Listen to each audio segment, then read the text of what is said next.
بسم اللہ الرحمن الرحیم۔ السلام علیکم۔ آج کی اس ویڈیو میں شیخ التفسیر والحدیث حضرت مولانا مفتی ظفر علی خان صاحب رحمۃ اللہ علیہ ہر حاجت اور مشکلات کے حل کے لیے ایک بہترین وظیفہ بیان فرما رہے ہیں، اور فرما رہے ہیں کہ یہ ایک ایسا وظیفہ ہے جس کو کرنے کے بعد کسی اور دوسرے وظیفہ کی ضرورت نہیں پڑے گی۔ آپ حضرات بھی ملاحظہ فرمائیں۔ دو اعمال ایسے ہیں جو تمام اعمال سے بے نیاز کرتے ہیں۔ ایک استغفار کی کثرت استغفار سے بلائے، آفات، سازش، تکالیف، مصائب، شدائد، پریشانیاں، غم، ہم سب ختم ہو جائیں۔ سورہ انفال۔ استغفار کی کثرت سے طاقت، توانائی، صحت، شباب، گزرے ہوئے اوقات، صلاح الاعمال، ان کی توفیق بحال ہو جائے۔ سورہ ہود۔ جتنی نعمتیں چاہیے، مال و اولاد، بیٹے اور خزانے، نہریں اور باغات، جنتیں اور چشمے، استغفار ہی سے ملیں گے۔ سورہ نوح۔ جو کثرت سے استغفار کرے گا، اللہ اس کی پریشانی دور کرے گا، اللہ اس کو ہمیشہ تنگی سے نکالے گا، ایسا رزق دے گا کبھی سوچا بھی نہیں ہوگا۔ ابو داؤد عن ابن عباس، حدیث مرفوع متصل اصح الاسانید۔ استغفار کی کثرت اور لزوم دونوں ضروری ہے۔ من اکثر الاستغفار ومن لزم الاستغفار۔ ایک تو قلت فائدہ مند نہیں ہے، کثرت چاہیے۔ طلبہ نے پوچھا کہ کثرت اور قلت کا کیا فرق ہے؟ بہت سارے تجربات کے بعد پتہ چلا کہ 1200 تک کم از کم ہونا چاہیے یومیہ، اور 12,000 ہو جائے تو کیا کہنا ہے۔ استغفر اللہ، یہ بھی کافی ہے۔ استغفر اللہ ربی، ترمذی میں اوزائی کہتے ہیں، یہ بھی پورا ہے۔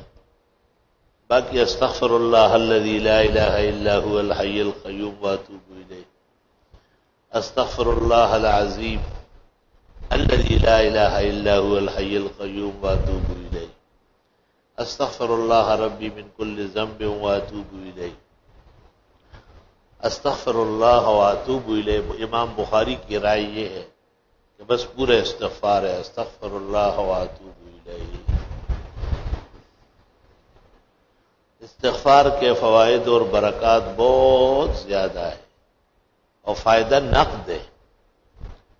نسائی کی ایک روایت میں ہے کہ جو استغفار کا عادی ہو اور اس کے اعمال میں استغفار کی کثرت ہے، لزوم ہے، فانتحصلا، کبھی ہتھیار اٹھانے کی نوبت نہیں آئے گی، اور فانتحصلا، کبھی اس کے خلاف ہتھیار نہیں اٹھے گا، مؤثر نہیں۔ اس سے بڑھ کر زبردست حفاظتی حصار اور کیا ہو۔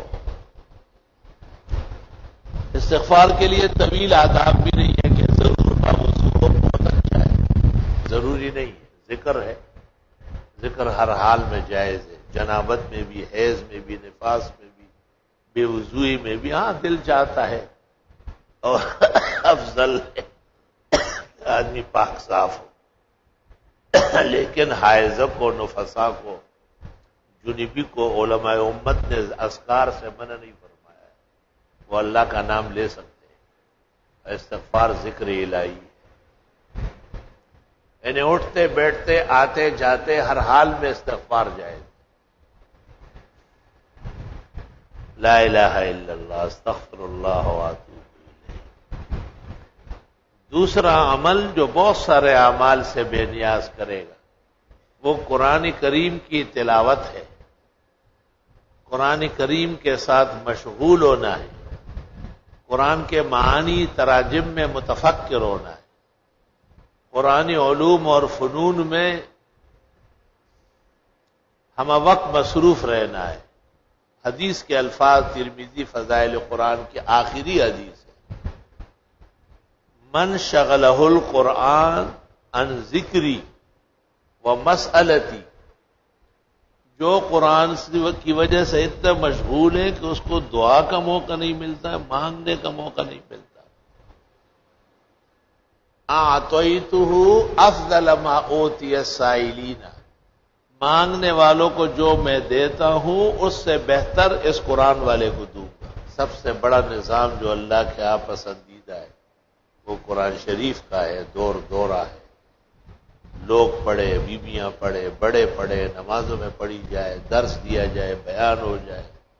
من شغلہ القرآن، اور اس کا مصداق بننا پڑے گا جس کو قرآن نے مشغول کیا ان ذکری اور اذکار سے، وہ مسئلتی اور مجھ سے مانگنے سے، اعطیہ افضل ما اوتی السائلین، مانگنے والوں کو جو میں دیتا ہوں اس قرآن والے کو بڑا چڑھا کر سب سے بہتر دے دوں گا۔ الحمدللہ رب العالمین۔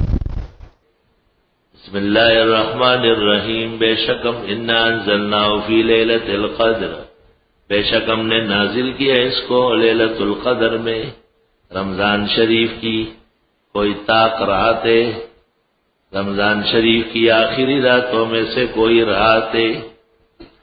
اکثر فقہاء و محدثین کہتے 27 سے، میں نے فقہ کی کوئی کتاب نہیں دیکھی جس میں یہ لکھا نہ ہو کہ 27ویں کو قرآن کا ختم تراویح کا ہونا چاہیے، لأنہا ارجع للیلۃ القدر۔ قاضی خان میں بھی، بزازیہ میں بھی، ہندیہ میں بھی، تاتاریہ میں بھی، خزانۃ الروایات میں بھی، خزانۃ الفقہاء میں بھی، خزانۃ العلماء میں بھی، خزانۃ المفتیین میں بھی، احتساب الفتاوی میں بھی، فتاوی امینیہ میں بھی، یہاں تک کہ درور شامی میں، سارے معتبر کتابوں میں ختم تراویح 27 بہتر ہے۔ اس میں لیلۃ القدر، اور پھر یہ جو 27 آ رہی ہے یہ تو شب جمعہ ہے۔ مولانا روم نے کیا زبردست بات کہی، خواجہ چجوئی شب قدر نشانی، لوگ کہتے ہیں نشانی کیا ہوگی، خواجہ چجوئی شب قدر نشانی، ہر شب شب قدر است اگر قدر بدانی۔ آپ قدر و عزت پیدا کریں، ہر رات آپ کے لیے لیلۃ القدر ہے۔ تفسیر نیشاپوری میں، فتح العزیز میں، روح البیان میں، تمام معتبرات میں ہے کہ بنی اسرائیل کے ایک شخص کا ذکر ہوا جس نے بہت سالوں تک ساحل سمندر پر مخلصانہ عبادت کی بے ریا، بعض روایت میں 100 سال عبادت کی، جبکہ پیغمبر نے کہا ہے کہ میری اور میری امت کی عمر 60-70 سال ہے، بہت کم لوگ آگے بڑھے۔ تو صحابہ کو رشک ہوا، لیکن افسوس بھی ہوا کہ ہم کو تو اتنی عمر ہی نہیں ہے، اتنی عبادت کیسے کریں گے؟ تو سورہ قدر نازل ہوئی جس میں ایک رات کو 1000 مہینے سے بہتر کہا، اور 1000 مہینہ تقریباً 84 سال بنتے۔ انا انزلناه فی لیلۃ القدر، بے شک اتارا ہم نے قرآن لیلۃ القدر میں، وما ادراک ما لیلۃ القدر، آپ کو کیا پتا لیلۃ القدر کیا ہے؟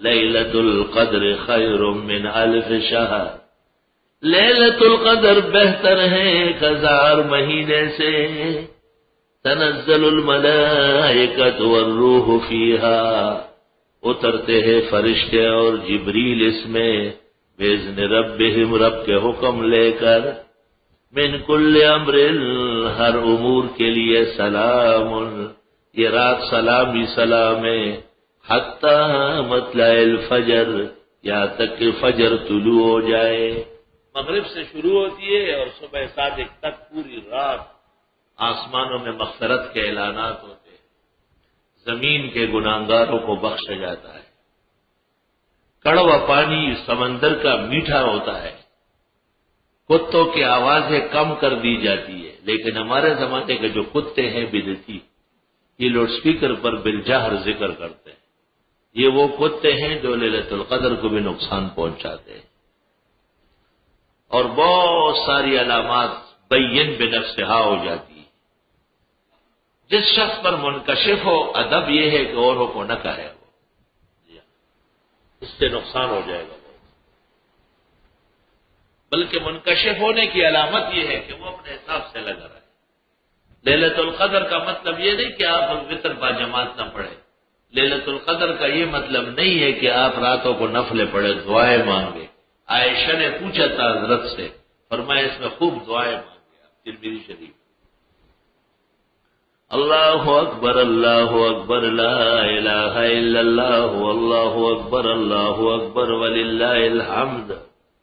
امام اعظم سے منقول ہے، انہا تدور فی السنہ، پورے سال میں کوئی رات نہیں۔ گزشتہ امتوں میں یہ سالوں میں تھی اور صرف پیغمبروں کے لیے، اس امت کو رمضان شریف میں اور پوری امت کو عطا کر دی گئی۔ سورہ بینہ مدنی ہے، 8 آیتیں ہیں، نزول میں 100 ہیں اور ترتیب میں 98 ہیں۔ اس صورت میں بھی معجزات کا بیان ہے، خاص کر رسول کریم صلی اللہ علیہ وسلم کا، اور اس صورت میں احکام میں توحید اور اخلاص پر زور دیا گیا ہے۔